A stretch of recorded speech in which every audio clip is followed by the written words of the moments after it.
Hey, what's going on, guys? Welcome to another episode of the Montreal Canadiens franchise series here on NHL 21. I believe we're on episode 5 or 6, and in the previous episode, we got rid of the Washington Capitals fairly convincingly in 5 games, and now we're facing Sidney Crosby and the Pittsburgh Penguins. So, one great player. We were able to be one great player in Alex Ovechkin, and now we have to face another one in Sidney Crosby. Let's just have a quick look at their lines.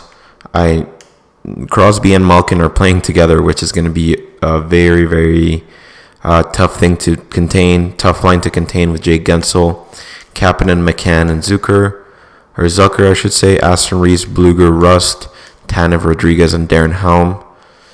Pettersson, Letang, Dumoulin, Marino, Matheson, and Cody Ceci is their blue line, and then their goalies. They have a pair of 83 overalls in Casey DeSmith and Tristan Jarry. So that's going to be the team we're going to be facing off in the second round.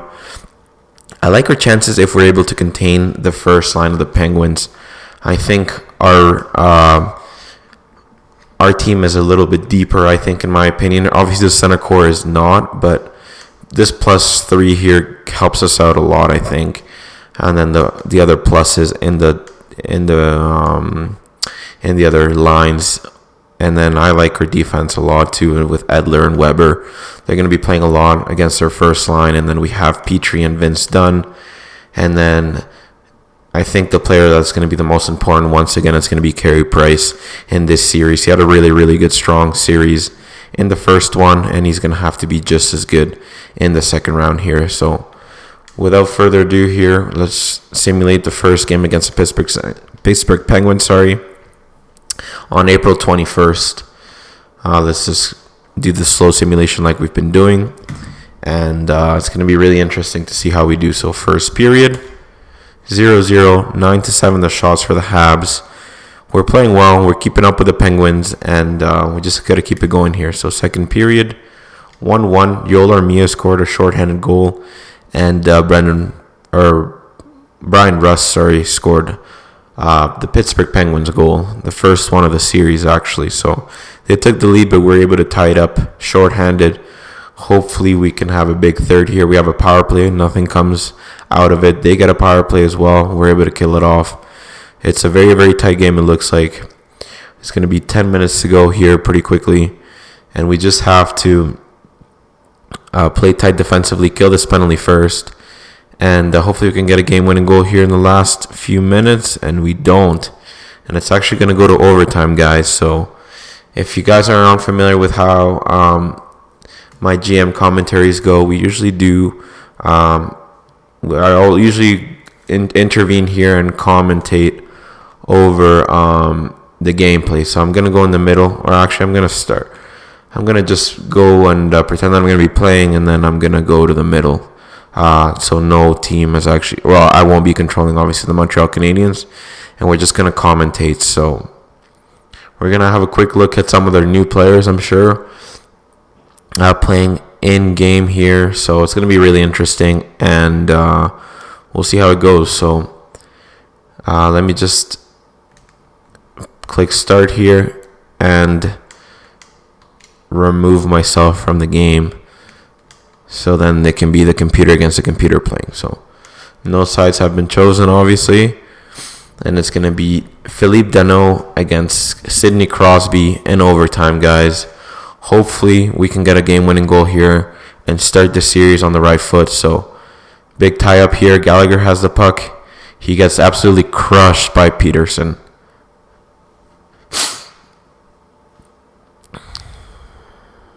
Guentzel has it. Pass it to Malkin. It's going to be a 2-on-1, but a nice breakup by whoever that was. But they found Jake Guentzel on the side of the net, and they scored. I can't remember who number 25 was, but he made a nice play. But it went right back to Crosby, I believe, and he just passed it to Jake Guentzel, who was sitting there at the side of the net all alone, waiting for who was number 25 there. I don't know. I don't even know who number 8 was, but that was a very, very nice pass there. Oh, it was Letang who passed it to Guentzel. And Dano obviously didn't cover him too closely, and we're going to lose game 1. But it's all right, guys. If we can take one of those 2 games, we'll be all right. And I don't know if Gallagher got injured there, but he looked to be shaken up. And I just want to see who number 25 is, guys. I don't know if it's Ryan Poehling. If it was, then that means he came on the ice because Gallagher was injured. So let's see. Oh, Edler is number 25. All right. So Edler was the player who didn't retrieve the puck there from the side of the net, but that's all right, guys. I will see you just right before game 2, so give me a second here. All right, guys. Unfortunately, we lost, obviously, game 1, 2-1. We're going to have to do better in game 2 and get some scoring here. Luckily, I don't think Gallagher got injured, so let me just simulate to game 2. But you guys saw he was shaken up, but I think he stayed in the game. So, yeah, he did. So, no injuries ahead of game 2. Let's just get started here in the simulation. And hopefully we can have a big second game here of the series. First period, 2-0. Nice start. Ryan Poehling and Andreas Athanasiou score for us. We are getting outshot 15-9, but we have the lead. That's all that matters. Hopefully we can get some more goals here in the second. And we don't, but we don't allow anything, so that's a good sign. Let's just go 8-time simulation here. Hopefully we can play defensively sound in the third. We get a power play. Can we score here? We don't, but there are 10 minutes to go. We seem to be holding on to the lead pretty nicely here. 5-on-4 power play. Can we score? We don't.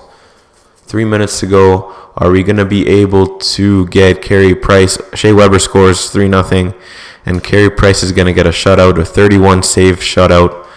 What a performance by Carey. Number 1 star. Ryan Poehling and Andreas Athanasiou get the second and third star. So it was definitely the Carey Price show in game 2. And actually our fourth line stepped up big there. So it's very nice to see. Now we have a 1-1 series tie here going back to Montreal. We have stolen back home ice advantage from them. And now we have it. So let's get started here and do the in-game simulation first. Hopefully we for game 3, hopefully we can win this next game here. First period, 1-0 down. Chris Letang scores in his home province, in his hometown, I think. 13-8 the shots. We started well, but they get the lead. It kind of looks like last game, actually. But hopefully we can get some goals here in the second. We get 1, but they get 3. Vince Dunn scores for us. Evgeny Malkin, Sidney Crosby, and Brian Dumoulin score for them. 25-23 the shots. Are we going to be able to come back here? A 3-goal deficit. It's going to be a tough task for sure.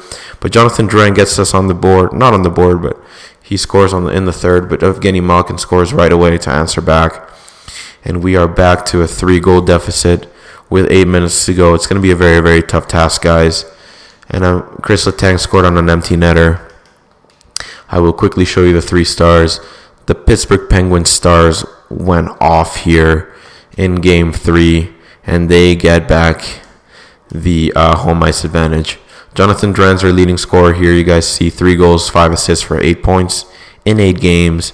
A very, very good start by Jonathan Drouin. I would like to see a little bit more out of Philippe Danault, Jesperi Kotkaniemi, and guys like that. So I need our center court to start doing well.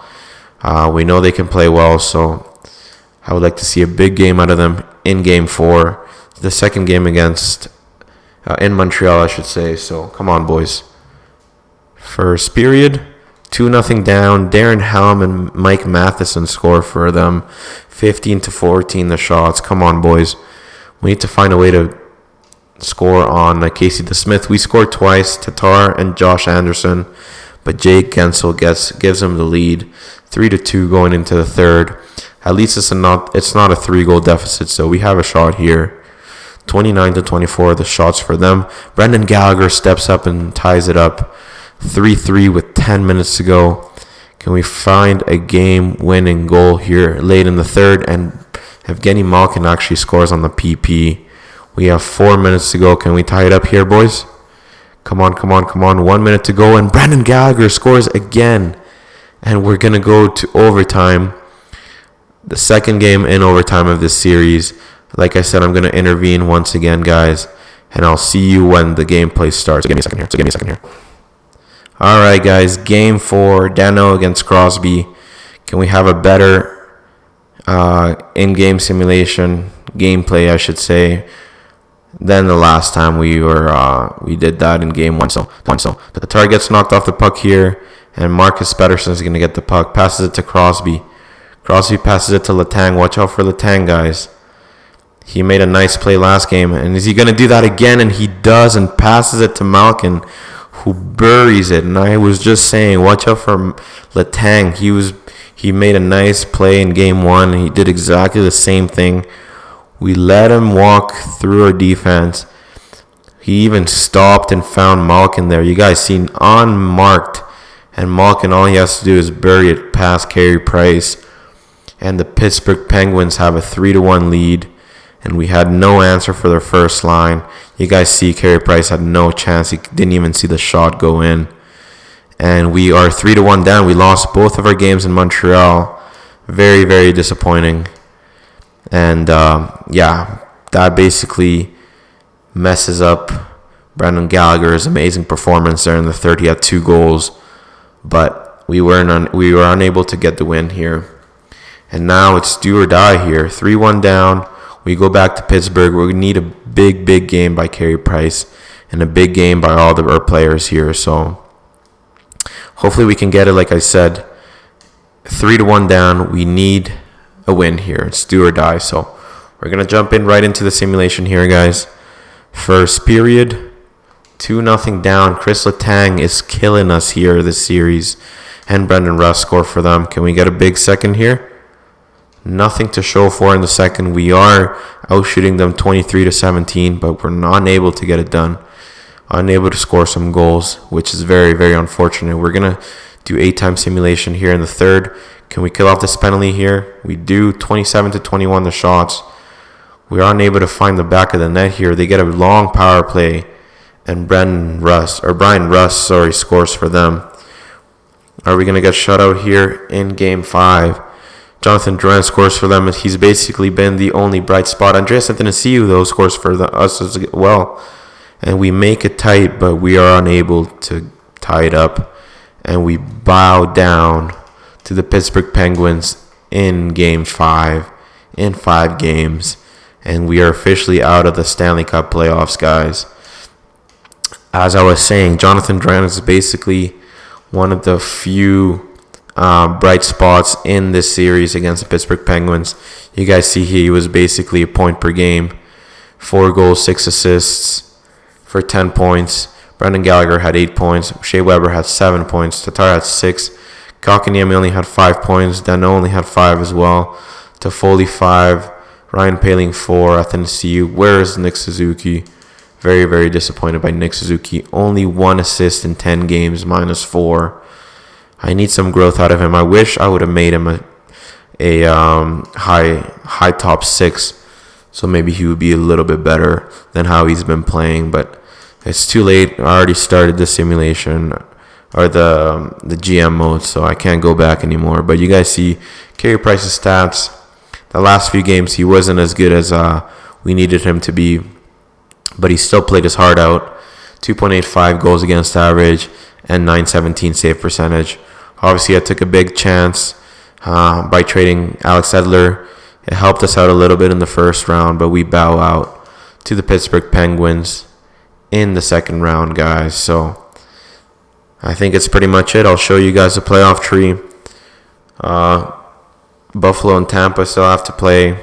So without making this episode too short, I think I maybe simulate to the draft. See how we're looking over there. I'll just have a quick look here at the draft class really quick. We have a bunch of these players covered, which is pretty good here. You guys can see Owen Power, Ken Johnson, some of these other players that I created. So we have a few players that we know their potential for sure. Let's see if we have any gems or busts. We absolutely have nothing for gems or busts, which is kind of unfortunate. But I did start my scouting a little late. So I just want to have a quick look at the contracts, guys. See what Jesperi Kotkaniemi is wanting to get. So let's see. Kotkaniemi, like I said, is going to be an RFA. He wanted $9 million, and he wants 10 now. Or actually 11. So I'm going to say no to that right now. That's for sure. Ryan Poehling, what does he want? He wants 2.3. So all these guys want a lot of money here, guys. So I'm not even going to bother right now. Tatar wants $6 million for 6 years. I don't think I can give him that, so I may trade him at the draft just for maybe a pick or something. But let's just simulate to the draft here, see who the Stanley Cup champion is, and then I'm going to end it off there. So Central Scouting has released our latest set of draft rankings. We already had a look at the draft class, so we're going to just keep it moving for now, guys. And the next episode, like I said, is going to be the draft. So the Edmonton Oilers are actually the Stanley Cup champions, and the Bakersfield Condors are the Calder Cup champions. So the Edmonton Oilers organization won both professional, the NHL and AHL championships. So that's crazy. Good for them, though. Connor McDavid finally gets the Stanley Cup, so that's pretty good for them. You guys can see here the top three. LA went from 11 to 1st. That's insane. So the top three is LA, Ottawa, and Vancouver. And then you guys can see the rest of the teams there. But that's crazy. LA from 11 to 1st. Once again, I'll show you quickly how everyone's looking. All right. I don't think I uncovered any gems or busts, so I'll check again. But yeah, nothing for gems or busts. So we're just going to once again keep the simulation going. Let's actually review the retired players before we end it off. So Marian Hossa, Gabrick, Chara actually retired on the Colorado Avalanche. And then a few other notable players there. Let's have a quick look at the goalies. No goalies actually retired from the NHL, so that's all right. Let's just keep it moving here. Some of these players are scouts now. Marian Hossa. Let's have a quick look at the draft interviews. Let's just do that. Try it out. See how it works here. So we're probably going to be drafting around in the 20th or something like that. So why don't we interview this Arkhipov guy, Igor Arkhipov. Skills, play style, personality. Let's see what type of person he is. Okay, sure, let's just see how his personality is. Switching up the questions a little bit. All right. New topic, sure. I want to find the one when he says about the estimated time that he thinks he's going to be ready. So strengths, let's just find out about his strengths. See what he thinks. Probably my vision for the game. I see stuff out there on the ice that others miss. I'm usually where I need to be. Perfect. Let's find out his weakness as well. If he says I'm not ready or physically not ready, yeah, that means he's not there yet. So yeah, that's basically what he's saying. He's physically not matured yet, but he's only 17. So let's just end the conversation now. And Igor Arkhipov or whatever, Arkhipov, might be a player that is in our radar there because we do need some defense. So 2 lines, medium elite, 2-way defenseman. We also have Jeremy Moses. He's most likely a top 4. He is, however, a defensive defenseman, so I don't know if we need that. Theo Rochette here, he wasn't drafted. I think he is just a top 6 anyways, but nothing too crazy. So let's just check out who we can put on the trade block here. So I'm going to remove Gooley and all those guys. I will keep Allen there. The other players we can put up there might be Edmondson for sure. 3.4 million for 4 more years. That's a lot in my opinion. So who else can we put?